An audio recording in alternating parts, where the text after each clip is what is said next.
নমস্কার বন্ধুরা, তোমরা সবাই কেমন আছো? আশা করি সবাই খুব ভালো আছো আর আমিও খুব ভালো আছি। তো আজকে আমাদের বাড়িতে একটা মানসিকের পুজো আছে।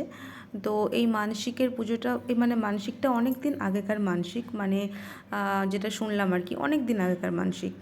তো মানসিকের পুজো দেওয়ার জন্যই আমরা সবাই বেরিয়ে গেছি। তো এটা কিছুটা যেতে হবে, আমাদের বাড়ির পাশে একটা নদী আছে। তো নদীটা পেরোলেই আর কি, নদীর ওপারে এই মন্দিরটা আছে।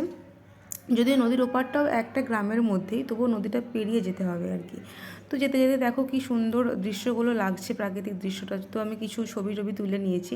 তো এই যে আমরা আটচালা চলে এসেছি, মানে মন্দিরে যে আটচালা, সেখানে সবাই বসে আছে, অনেক পূজা প্রার্থী আছে যারা পূজা নিয়ে আসে। আর এটা খুব জাগ্রত মন্দির, তো শনি আর মঙ্গলবার করে প্রচুর যাত্রী আসেন।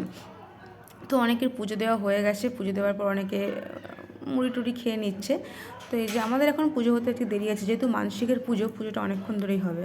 তো এই দেখো একটু চারপাশটা ঘুরে নিচ্ছে, একটু মানে মন্দিরের চারপাশটা অনেক রকমের গাছপালা, ফুল গাছ, একটু মানে ঘোরাঘুরি করে দেখছি। কতক্ষণই আর বসে থাকবো, একটু দেখছিলাম। তো এই হচ্ছে মন্দিরটা বহু পুরানো মন্দির। এই দেখুন, এই হচ্ছে আমাদের আসল পুরোহিত, যিনি পুজো করবেন। তো ওনার আসতে একটু দেরি হয়েছে, তো আসার পর সবাই ওনাকে প্রণাম করে নিচ্ছেন। তো এই যে এখানে হচ্ছে শীতলা মা থাকেন, মানে যেটা মন্দির দেখালাম ওখানে শীতলা মা কিন্তু থাকেন না। পুজোর পর প্রতিদিন এখানেই ওনাকে রেখে দিয়ে যান। তো আজকে আবার পুজো শুরুর আগে ইনি এই যে দেখুন ঠাকুর নিয়ে যাচ্ছেন, শীতলা মাকে নিয়ে যাচ্ছেন কোলে করে। তো শীতলা মাকে প্রতিষ্ঠা করার পর আবার পুজো শুরু হবে আজকে।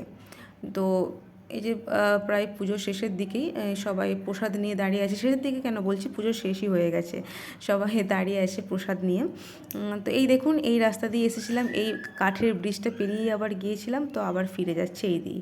তো যাই হোক বন্ধুরা, তো পুজো চলাকালীন কিছু কিছু ছবি আমি তুলে নিয়েছিলাম, তো সেই ছবিগুলি দেখাচ্ছি। তো আজকের মতো ভিডিও এই পর্যন্তই। আবার দেখা হচ্ছে নতুন আরেকটি ভিডিও নিয়ে।